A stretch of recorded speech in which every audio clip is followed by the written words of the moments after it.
Okay, let's continue. Let's continue the Farbrengen.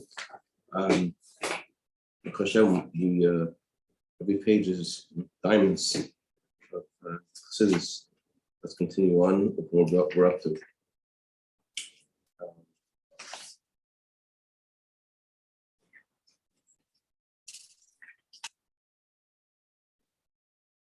Okay. After all the preparations to receive the Torah, through counting the Omer, through Lag BaOmer, when you're actually going to get the Torah, Hashem says you need to have a guarantor. It says in the Medrash, the Jewish people stood at Mount Sinai to receive the Torah. God said to them, bring me good guarantors that you'll keep it and I'll give it to you. So they said to Hashem, Master of the universe, our forefathers will guarantee. So he said to them, your forefathers need guarantors themselves. I have stuff on them. So they said to Hashem, our prophets will be our guarantors. Hashem said, I have stuff on them too. So they said, our children will be our guarantors. So Hashem said, they are certainly good guarantors. Through them, I'll give it to you. It means that God was not satisfied with all the guarantors the Jewish people suggested. He only accepted the guarantee of the children. And through the guarantee of the children, God gave the Torah to Moshe Rabbeinu, to Aaron, the 70 elders, and all the Jewish people. Only because the children that even Moshe Rabbeinu got the Torah. And this is understood also in our time, that despite all the preparations we may make to receive the Torah, we need to know the main way to receive the Torah is to get a guarantor. Because when we come to the time of giving the Torah, God's going to ask us who is going to guarantee. Especially considering the fact that we're in a time of doubled and quadrupled darkness. For sure, God will demand a guarantee. And it's a lot harder for Hashem, it's a lot harder to believe that Hashem will be satisfied with a personal guarantee. So we should be able to say, our children will guarantee that we keep the Torah. We'll be able to put forth children, sons and daughters, that they will be guarantors for us. In addition to the fact that they themselves will keep the Torah, but they will also guarantee that we will keep the Torah. This idea that our children will guarantee that we keep the Torah, this includes also children that can and need us to bring them closer to Torah mitzvahs. When we say that our children will guarantee us, not only referring to those Jews who are already keeping the Torah, we're referring to also Jews who we need to encourage them to bring them closer to Torah. Like the Gemara explains the words, "Shall teach the Torah to your children." The Gemara explains who are your children. The word children actually is a reference for your students. As Maimonides rules, it's a mitzvah, and it's a commandment for every single wise man to teach his students, even though they're not his children. And that's how we interpret the word children. Children means students. So it's understood that anyone was able to bring another Jewish child closer, he has an obligation to teach the Torah to his children. They're called your children. This is true even in years when things were good. As we find that even at the time of the temple, the Talmud speaks about the incredible accomplishment of Yeshua ben Gamla. The Gemara says, remember that man for good. What did he do that he was so amazing to everyone that the Talmud says, remember him? What he did was, he established that there should be teachers in every country, in every city. So that's how we needed in that time. How much more so in our time, when every single corner there is a cry that cries like a kruchya.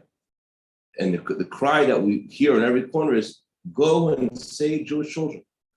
The situation today, the great sins, is that there are tens and hundreds and thousands, not just individuals, but tens and hundreds of thousands of Jewish children that they want to force them to Chas Hashem separate from their Judaism. These children come from homes of Jews who are God-fearing, and they want to be God-fearing now as well. But there are those who want to pull them away from the divine presence, and they force them to go against their religion, to go against the Torah mitzvahs, and to even do things which are heretical and denying Hashem completely. And since these children are in a situation they cannot save themselves, and they need the assistance from the outside, meaning they can't do it themselves, need someone else to come from the outside to help them. So there's a holy obligation and merit upon each person, in every situation, every place he may be, even if he lives very far away, I guess, from where the Rebbe is at the time. I'm not sure. Even if he lives very far away, but he found out, I'm sorry, I made a mistake. Even if someone lives far away from where you are, you have a holy obligation to merit in every situation, in any place it may be, even if it's far from you. But you found out through a newspaper, through someone told you what's going on in a couple miles away, and whatever situation it may be, even if there is even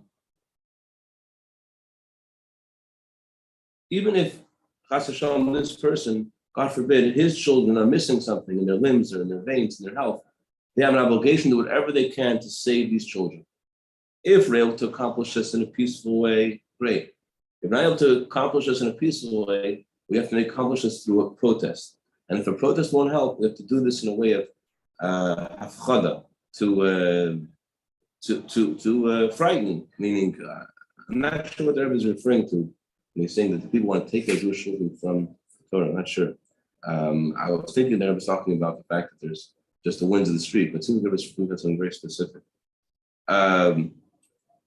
Maybe, I don't know, this was in 1951. So if that doesn't help also, since we're talking about people's lives who are in danger, saving lives from spiritual demise, God forbid, there's a rule that the danger of someone's life pushes everything aside. And someone may ask, what power do we have? We have to know, first of all, that it's not our business. We, as we say in America, we have a mitzvah what to do it. The results, that's God's business. And the truth is, when you do a mitzvah, for sure you're going to accomplish something. The question is only if you'll accomplish what you want or a little less than what you want. But probably you'll accomplish everything. The question is only if it will happen in a short while, it will take longer until we receive the results. And since this is true, every single person, in every situation, in every place, every situation, has to find the appropriate way they can accomplish this through cries and protests, through letters, through printing, through telephone, through telegraph, do whatever you can. And don't minimize, don't be cheap, basically. The expenses from that maybe this will affect your own livelihood because it's so expensive to do this. Because, it says in the Gemara, all of a person's sustenance is set for them. Hashem establishes how much money we're going to make. So either way you look at it, you don't have to worry about this money you spend towards this effort of Jewish education. You don't have to worry about this affecting your panas. Because whatever God established you're supposed to receive, for sure you won't lose. Whatever wasn't established for you, all of your wisdom will not help to be smarter than God, as Hashem, to get another dollar than what Hashem has established. You can't get one more dollar either. And it even says in the Gemara that everything is established for you, Shani Yom Kippur, except for the expenses you spend for Shabbos and Yontif, and the expenses you spend to put your children to study Torah. Those expenses aren't counted in what Hashem has allotted for you for the year. If you give less money for those items, for the expenses of Shabbos and Yontif, and for education, so then there'll be less given. And if you give more, there'll be more given. Automatically, if you think that you're going to lose something from spending money to put children in Jewish school to study Torah, both regarding your actual children and money you spend to help other children who are, as it says in the Talmud, that all Jewish children are your students. So it says in the Torah, teach the Torah to your children, it means to your students. So whether you're spending money for your own children or other Jewish children, you have to make an effort. Another stuff. Rebbe mentions the children of Taman, the children of Morocco, children of Iraq. And that was referring to how the Israeli government, unfortunately, they took these children as soon as they came to Israel, and they took off their payas and they took off their tzitzis, and they basically tried to make them assimilate into the Zionist. But that was not only referring to that; it was referring also to Jewish children in a simple sense. But that was saying that you're familiar with the children of Taman, right? Dr. Russell, children of Yemen. There's a famous scandal that Israel took thousands of children who came from Yemen and from Morocco and from Iraq, and they tried to, they're taken away from their parents, all kinds of crazy stories where they told the parents the kids have died. Anyway, so to try, you have to make an effort that the Jewish children of Yemen, of Morocco, Iraq, that they should have to continue to learn Aleph Beis, to learn Chumash with Rashi, to put on a talis and film.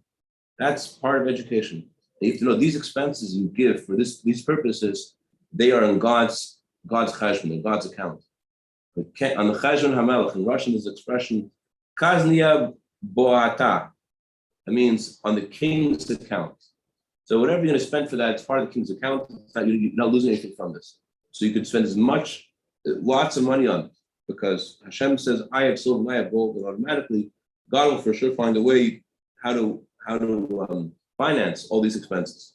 But unfortunately, there are those who continue their lives, each person, one man under his vine, one person under his fig tree. Everyone just continues their lives, and they find all kinds of excuses and explanations and not to do anything. The truth is that all the explanations and all the claims and all the calculations are empty, foolish, and lies. You're bringing the Yetzer Hara, whose whole purpose is to seduce you and to push you away from Hashem. You're bringing him in not only regarding yourself are you bringing the Yetzer Hara into your life, but you're causing him to affect other people. He is causing you to stand on the side and not to have the guts to put a finger into cold water, to save thousands of Jewish children. They want to separate from Judaism, from Torah, and mitzvahs, when the truth is at this time to everything, and there's nothing that's forbidden to do for the sake of stopping someone who wants to tear a child away from Torah and Judaism. So it's fascinating. I never knew they ever even spoke about this issue. But again, I'm sure they're not just referring to them, they're referring to us also, as children which are just not learning Torah and they take this personally. One of the claims, that's I made the school, in the school because children can't go to regular school, can't afford it, whatever. One of the claims people have that religious people are agreeing to this. They say, religious people say it's okay. The truth is, if this was done through secular people and from the left of the Israeli, the left, so then it wouldn't last. And therefore, they seduced a few religious people, Jews with beards, white beards or black beards. I don't know who they are. They told them, whoever they told them, through this they got them to agree. And now they're going and saying that since there's a Jew with a beard, a rabbi who's quiet, or he is mumbling something and signing something, that's a proof that everything is pure and kosher and holy. We find this kind of thing being done in the Torah by Yeravim ben Nevat. Yeravim ben Nevat was a king who, he's originally only had 2 tribes out of the 12. He exiled 10 tribes. Anyways, Yeravim ben Nevat is considered one of the greatest sinners of Jewish people. So he put up 2 golden calves, and it says in Gemara, he put a Rasha next to a tzaddik, and he says, sign all that we've done that it's okay. So the Rasha would confuse the tzaddik until everyone signed, whereas they got one guy and they got everybody else. And what was the result of this? The result of this was idolatry. This is caused the exile. This caused separation between Malchus Yehuda, the kingdom, the monarchy of Yehuda, and the monarchy of the other 10 tribes of Israel. And all other things that were caused as a result of Yeravim ben Nevat, it caused so much sin among all the Jewish people. It all started by him getting people to agree to get. He got people in the name of Torah, people who were tzaddikim, to sign on things that the wicked people were doing. You have to know when we're talking about golden calves, doesn't matter who signs on it. Even the one who signs on it is a Chia Shaleni Chas Hashem. Chia Shaleni is the teacher of the Baal Shem Tov, teacher of the Yonah. Even the Chia Shaleni, when he signs on it, that's called it's still a golden calf, it's still idolatrous. So too in our situation. When a Jewish child wants to put on tefillin, he wants to put on tzitzis, he wants to keep Shabbos, he wants some Aleph, and someone stops him, doesn't matter who signs on it. Doesn't matter. It's not the signature of this person that establishes what the right thing is. It's the code of Jewish law that establishes it. And according to the code of Jewish law, acting in this way, even the person who signs on it, the Jew with a beard, is going against our religion. Another claim people have, they say, don't get so excited about this because this could hurt, if you publicize what Israel's doing, it could hurt the Israeli bonds. And if the one bond is if they sell one bond less, who knows what will happen, chas v'shalom, chas v'shalom. That's what people are saying. If you publicize what the government of Israel is doing, then they'll sell less Israeli bonds. That'll hurt the Jewish people who live in Israel. So Rebbe says that claim has already been negated. In the words of the Gemara says that when Mashiach comes and we'll need to have children, if we need assistance to build the Beis Hamikdash and their children studying Torah, we're not allowed to pull the children away from studying Torah to build the Beis Hamikdash. So even though Mashiach and Eliyahu, all the prophets, will testify in the place of the altar, and they'll start building the Beis Hamikdash, and everyone will see the Shekhinah, divine presence, is resting upon what they're doing. You're not allowed to cause one child, who's not even bar mitzvah. He just reached the age of education. He just reached the obligation to teach Torah to your children. He just reached the age when it's obligatory to teach Torah to them. He's learning Aleph base. And even if we need him to build the Beis Hamikdash, practically through Mashiach ben David, we still can't stop him. How much more so regarding the situation that we're in? We have not yet merited to have the Geula. We haven't even merited the beginning of Geula. And not only do we not have the Geula, but on the contrary, they've taken something of light and they made from light absolute darkness. Regarding the coming Mashiach, we find Mashiach will come. There'll be no need to subdue the Yitzhar, do the scaffold. Rather, Mashiach will come to be a transformation of evil to good. But over here, in this situation, the opposite is happening. So I was referring to the Israeli government or the religious Zionist movement is talking about how the fact that there is they're talking about how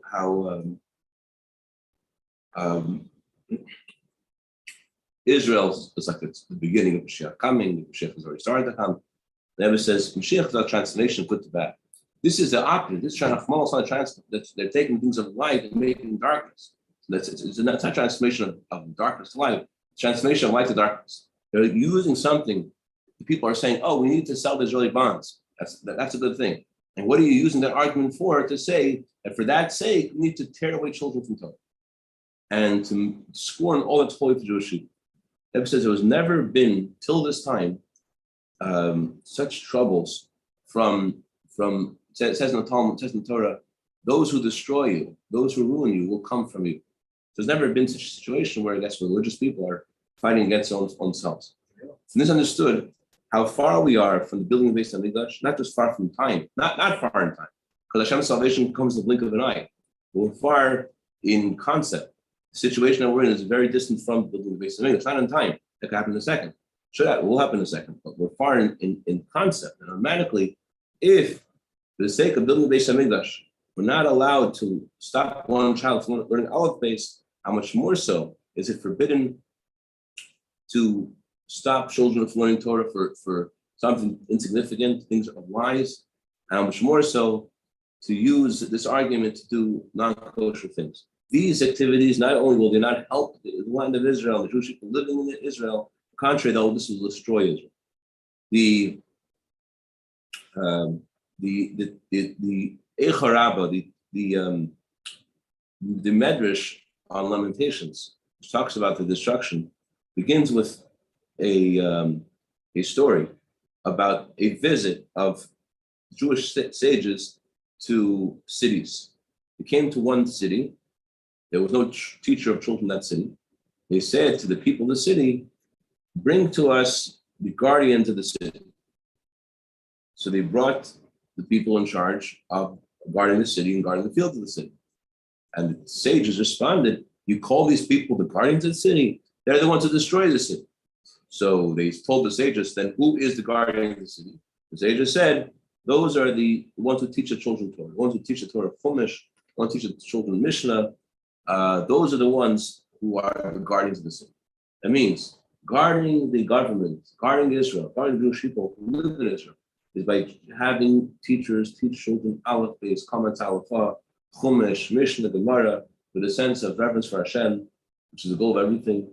And on the other hand, when you tear a Jewish child, tear Jewish children, even one Jewish child, in Torah Judaism, not only does that not protect the city, in the contrary, it destroys the city. So too, there are those who say that you shouldn't publicize what's going on, because this will cause argument. It's the opposite of Torah. It says about Torah is called, her ways are ways of pleasantness. If you're very careful, and non-Jews shouldn't know that Jews have disagreement. It disgraces Jewish people. And it says in the Torah, why should the nations of the world say that whatever we're doing? So ever since, if you're worried about being disgraced in the eyes of the Gentiles, you have to worry about disgracing God's name. God's name is being disgraced among the Gentiles. And the fact that God's name is being disgraced, these people aren't affected.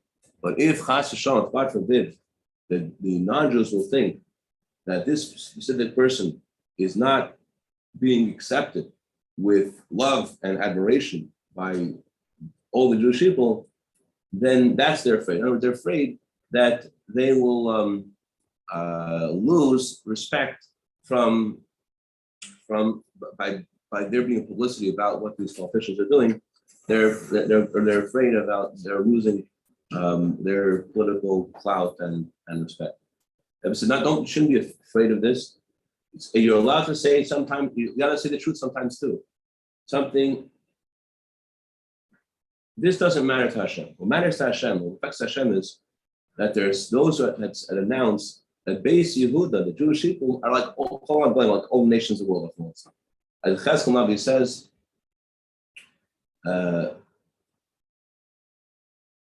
they will come to the nations, and my name will be disgraced.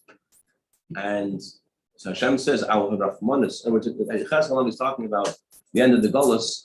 Hashem's name is disgraced. The end of the Golus. Hashem says, I'll have mercy on the holy name, and I will bring Mashiach, and I will cause an end of the Chil Hashem. So the bottom line is, everyone has to do whatever they can to fix the situation. There's a good day for that, no? What?